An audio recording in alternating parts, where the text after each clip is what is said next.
Uncle जी क्या नाम है? प्रीतम दास भल्ला। जी जी। क्या कहना, कहाँ पे रहते और यही रहते हैं जमुना पार्क में। हैं? नहीं, किस जगह इस टाइम अभी मौजूद है, कौन सी जगह? हम इस वक्त छाछी बिल्डिंग लाल क्वार्टर हनुमान जी के मूर्ति के पास बैठे हुए, चरणों में बैठे हुए। हाँ। अगर बात करें चुनाव की, तो चुनाव का जो माहौल चल रहा है, किसकी लहर चल रही है? मोदी लहर तो मोदी जी की चल रही है और मोदी जी की लहर चलनी चाहिए, देश के लिए बहुत फायदेमंद है।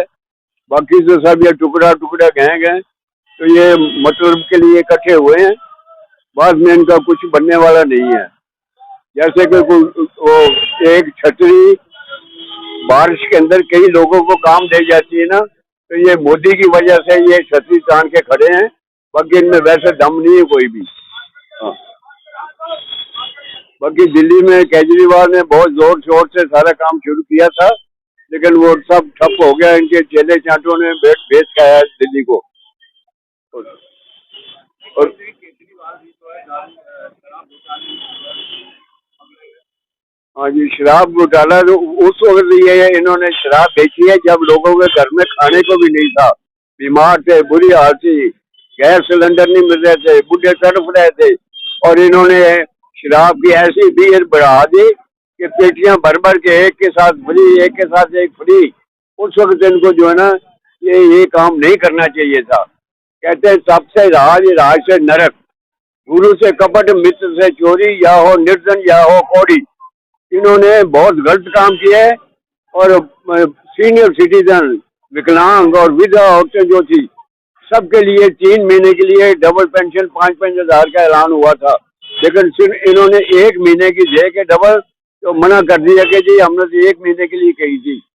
तो ये ठीक है, बुजुर्गों यात्रा करा रहे हैं, सब कुछ करा रहे हैं, लेकिन वो सरकारी खजाने से जा रहा है, कुछ नहीं। बिजली के बिल है, पानी के फ्री है, लेकिन लोग रो रहे हैं, रोज बिल है इसमें आ रहे हैं, ये और कोई सही ढंग से काम नहीं कर पा रहे हैं, ना सफाई का ना किसी और का।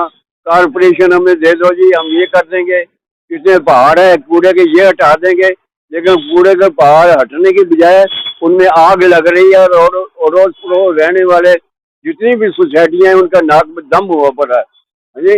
वो छोड़ छोड़ के भाग रहे हैं वहां से कि ये दम घुट के मर जाएंगे। तो ये कहना बहुत आसान होता है, करना बड़ा मुश्किल होता है। तो बाकी ये मोदी जी ने ऐलान भी करा है कि दिल्ली में ये बीजेपी की सरकार बनती है तो आयुष्मान भारत जो 5 लाख का बीमा होता है, उसमें 5 लाख का जो है आप किसी भी हॉस्पिटल में इलाज करा सकते हैं। उनके लिए बहुत अच्छी स्कीमें हैं, सारे काम ठीक है, लेकिन इन्होंने जब से हुकूमत संभाली है कि एलजी 2 बदल गए हैं, लेकिन फिर भी इनको चैन नहीं आया।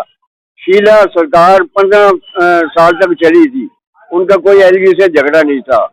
साहब सिंह वर्मा, मदन लाल खुराना, सुषमा स्वराज सब दिल्ली की चीफ मिनिस्टर रही हैं, कभी किसी ने एलजी के खिलाफ शिकायत नहीं करी।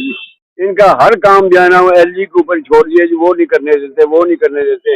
ये आरोप लगाता है केंद्र के एजेंट हैं, ये नहीं आरोप एनजीओ के ऊपर कौन लगा रहा है? एनजीओ के ऊपर आरोप कौन लगा रहा है? ये क्या नाम है, आप पार्टी वाले सारे ये कुछ कर नहीं पा रहे, आ जाके हर काम उनके ऊपर।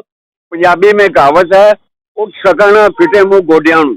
बुढ़ापे के अंदर जब घुटने काम नहीं करते ना, तो हिम्मत तो रहती नहीं उठने की। तो यही कहा जाता है हमारे घुटने काम नहीं कर रहे, इसलिए यहाँ उठे। बस ये काम खुद कुछ नहीं कर पाए और आज आके हर काम एलजी के ऊपर दे देते। करो, कोई नहीं रोक सकता, लेकिन करना हो तब। लेकिन जब ये इधर उधर के भागे हुए टूटे फूटे दूसरी पार्टियों के आगे मिल गए हैं, वो अपना जो है ना अपनी अपनी चला रहे हैं, कोई किसी को पूछने वाला नहीं है। कि अरविंदर सिंह लवली जो है ना, जाती तौर पे बहुत ही मिलनसार है जी, तो एक दूसरे की इज्जत करने वाला है। लेकिन उन्होंने पता नहीं किस वजह से, किस मजबूरी से कांग्रेस छोड़ी थी, पहले बीजेपी में आ गए थे, पर यहाँ भी वो टिक नहीं पाए। फिर दूसरी गलती उन्होंने करी, जो वापस कांग्रेस में फिर चले गए।